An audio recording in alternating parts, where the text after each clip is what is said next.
Hello दोस्तों, स्वागत है आप सभी का। आज जो है ये प्रश्न इस पे रहेगा कि हमारी कुंडलियों के अंदर, खासकर जब हम मैरिज के एस्पेक्ट में बातों को देखते हैं, तो जो आपकी कुंडली में तिथि के स्वामी होते हैं उसकी कितनी अहमियत है और वो किस तरीके से चीजों को, रिलेशंस को प्रभावित करते हैं। सबसे पहली कंडीशन तो ये, पंचांग में आपका जो भी दिन का स्वामी बनेगा वो हमेशा अग्नि तत्व सूर्य के तरह प्रभाव कार्य करे। जो भी ग्रह आपकी कुंडली में तिथि का स्वामी बनेगा वो पर्टिकुलर ग्रह जो होगा वो जल तत्व की तरह प्रभाव करने की कोशिश करेगा। इस बात को अहमियत दीजिएगा। ग्रह भले ही अग्नि तत्व का हो नेचुरली, लेकिन अगर वो तिथि का स्वामी बनता है तो फिर उसे कहीं ना कहीं जल तत्व प्रभाव दिखाना है, क्योंकि जो रिलेशंस हैं वो तिथि के साथ जोड़ के क्यों देखे जाते हैं। जल के तत्व की एक खासियत है, वो सभी चीजों को अपने अंदर समा सकता है, नेचुरल सॉल्वेंट। इस कारण से जब कभी भी चार्ट्स रीड होते हैं और ये कंडीशन आती है कि मैरिज तो चल रही है लेकिन मैरिज में एक नेचुरल कनेक्ट नहीं बन पा रहा, इसका मतलब तिथि का जो स्वामी है वहां पे कुछ डिफरेंसेस हो सकते हैं। जैसे आपके सामने इस समय एक कुंडली है, इस कुंडली में अगर हम देखें तो जो तिथि के स्वामी बन के आए हैं वो है मंगल देव, एकादशी तिथि स्वामी मंगल देव। अब इस कुंडली में जो मंगल का प्रभाव रहने वाला है वो रहेगा कहीं ना कहीं एक प्रकार से जल तत्व के रूप में, पहली कंडीशन। दूसरी कंडीशन, जब कभी भी आपके तिथि का स्वामी लगन कुंडली से 6, 8 या 12वें में बैठे तो वहां पे उसे चुनौती महसूस होगी। सबसे पहली कंडीशन, जब कभी भी तिथि का स्वामी लगन कुंडली से 6, 8 और 12 बैठे तो वहां पे चुनौती आएगी। देखिए दोस्तों, इस बात को ध्यान रखिएगा कि भले रिश्ते जो है वो चंद्रमा से आधारित होते हैं, लेकिन लगन से जो भाव की स्थिति है वो बताती है संघर्ष किस लेवल पे। जब मंगल यहाँ पे छठे भाव में बैठे हैं, ऐसे स्थिति में अपनी फीलिंग्स को, अपने थॉट्स को एक्सप्रेस करना एक चैलेंज नजर आएगा, पहला पॉइंट। अब दूसरा पॉइंट, इस मंगल के ऊपर जो प्रभाव है उनको देखिए। मंगल के ऊपर के प्रभाव को देखने के लिए मंगल की जो दोनों राशियां हैं उनके अंदर ग्रहों को देख लीजिए, क्योंकि जो ग्रह मंगल की राशि या जो भी आपके अपने कुंडलियों में आपकी तिथि बनेगी उसके स्वामी की जो राशियां होंगी उस पर अगर कोई ग्रह बैठे होंगे उसका प्रभाव भी कहीं ना कहीं इमोशंस के ऊपर आने वाला है। इस कुंडली में एक तरफ से राहु और चंद्रमा मेष राशि में बैठे हैं और दूसरी तरफ शनिदेव को देखेंगे तो 8 नंबर की राशि में बैठे हैं, दोनों के स्वामी होते हैं मंगल। तो यहाँ पे जो तिथि के स्वामी मंगल है वो एक तरफ से राहु के बैठने की वजह से क्या होगा, थोड़ा सा एक कंफ्यूजन की स्टेट, प्लस चंद्रमा इमोशन की स्टेट, ठीक है।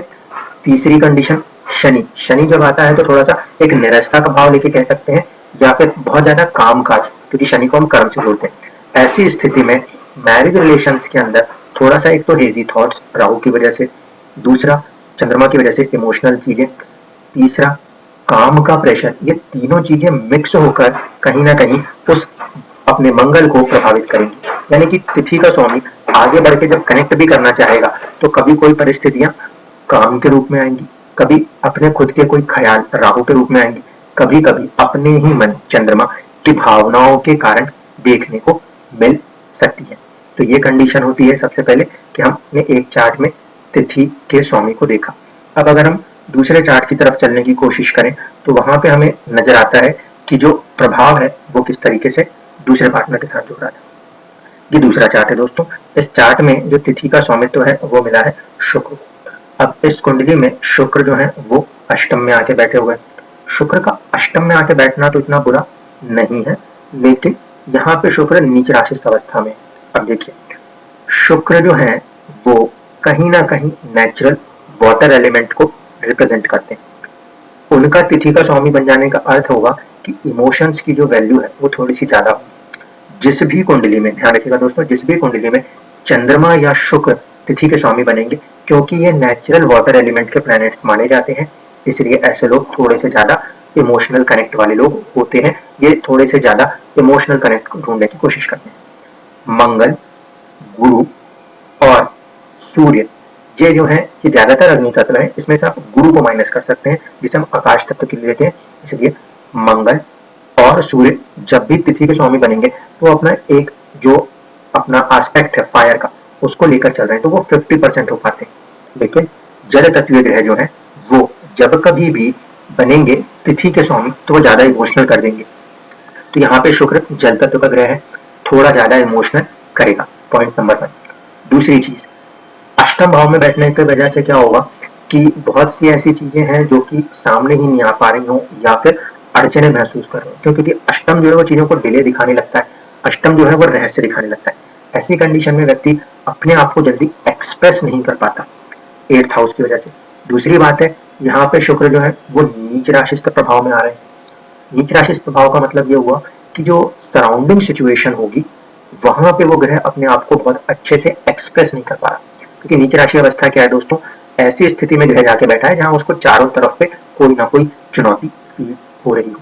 जैसे मान लीजिए ये अष्टम है, अष्टम का अर्थ ही हो जाता है कि अगर सप्तम आपका वैवाहिक जीवन का है तो अष्टम उनसे जुड़े हुए फैमिली मेंबर्स, वहां की कोई परिस्थितियों की वजह से भी हो सकता है कि वो इमोशन उस तरीके से अपने आप को एक्सप्रेस ना कर सके, पहली कंडीशन। दूसरा, यहाँ पे जो शुक्र है वो राहु और केतु दोनों से प्रभावित हो रहे हैं। ऐसी स्थिति में भी शुक्र पीड़ित अवस्था में, एक तो नीच अवस्था, दूसरा पीड़ित अवस्था, ये दोनों अवस्था के कारण यहाँ पर भी ये तय है कि जो एक इमोशनल कनेक्ट बनाने की कोशिश होगी वहां पे बार बार किसी न किसी संघर्ष का और केतु के साथ आने की वजह से रह के किसी प्रकार के डिटैचमेंट का प्रभाव काम करता हुआ नजर आएगा। पहला चार्ट जो था वो मेल चार्ट था, ये एक फीमेल चार्ट है। पहले चार्ट में हमने देख लिया था कि जो मंगल है उसके ऊपर राहु, चंद्रमा और शनि का प्रभाव है, और ये वाइफ का चार्ट है तो वाइफ के चार्ट के अंदर शुक्र के ऊपर भी राहु केतु का प्रभाव है। ऐसे स्थिति में हम ये समझ सकते हैं कि जब कभी भी, देखिए मैरिजेस तो ओके ओके चल रही, लेकिन इमोशनल कनेक्ट की जब कभी भी बात आती है तो वहां पे जो दोनों ही प्लैनेट्स होंगे उनको बहुत ही फोकस करके देखिए, क्योंकि तिथि के स्वामी अगर दो लोगों के अलग अलग हो जाए तो क्या होता है, एक चुनौती खड़ी हो जाती है। अब देखिए इसी कनेक्ट को समझाने की कोशिश करता हूँ।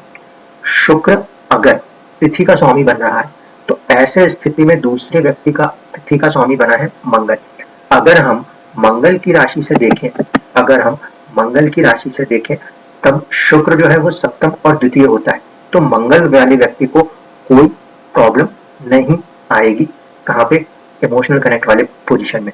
क्यों? क्योंकि जो पार्टनर है वो पार्टनर एक्चुअल में सीधे सीधे पार्टनर हाउस से कनेक्ट है शुक्र, और सेकंड हाउस से कनेक्ट है।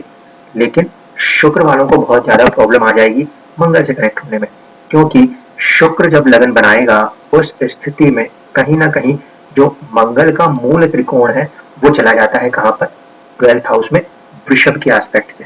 अब इसको एकदम से इस कंक्लूजन पे मत आइए, अब इसको दूसरे एस्पेक्ट से भी देखिए। दूसरा एस्पेक्ट ये है कि शुक्र का मूल त्रिकोण से ये जो मंगल का 1 नंबर राशि है ये 7th में आता है। ऐसे स्थिति में शुक्र यहाँ पर 50%, शुक्र यहाँ पर 50% तक अपने पार्टनर की तरफ पूरा झुकाव लगा के रखता है। लेकिन वृषभ लगन के एस्पेक्ट से, क्योंकि शुक्र के पास भी 2 भाव है, उस एस्पेक्ट से जब हम देख रहे हैं तो वहां पे हमें समझ में आता है कि कुछ स्ट्रेस देखने को मिलेगा। अब इसी चीज को एक बार मंगल के 8 नंबर राशि के साथ भी देखिए जब मंगल 8 नंबर की राशि लेके चलता है तो 7 नंबर की राशि 12वें भाव में फिर आ जाती है। इसीलिए जब कभी भी एक का तिथि का स्वामी शुक्र बन रहा हो और एक का तिथि का स्वामी मंगल बन रहा हो तो हम ये कह सकते हैं कि दोनों के अंदर 50-50% की कंडीशन बनेगी। इन कुंडलियों के अंदर ये दोनों ही ग्रह थोड़े से ज्यादा पीड़ित और प्रभावित थे। अगर शुक्र यहाँ पे नीचे राशि नहीं होते, अष्टम में नहीं बैठते, तो भी थोड़ी सी जो कंडीशन है वो बेहतर हो सकती थी।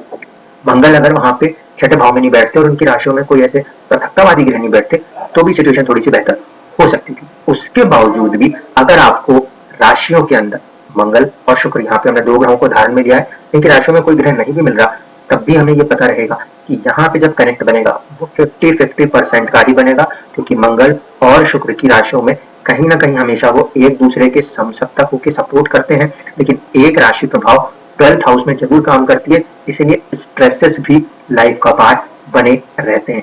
इसको सिर्फ मैरिज ही नहीं, इसको हम, क्योंकि ये तिथि के स्वामी है दोस्तों, तो इनको हम अपने फ्रेंडशिप, हमारे किसी भी तरह के पार्टनरशिप्स के अंदर भी लगा के जज कर सकते हैं।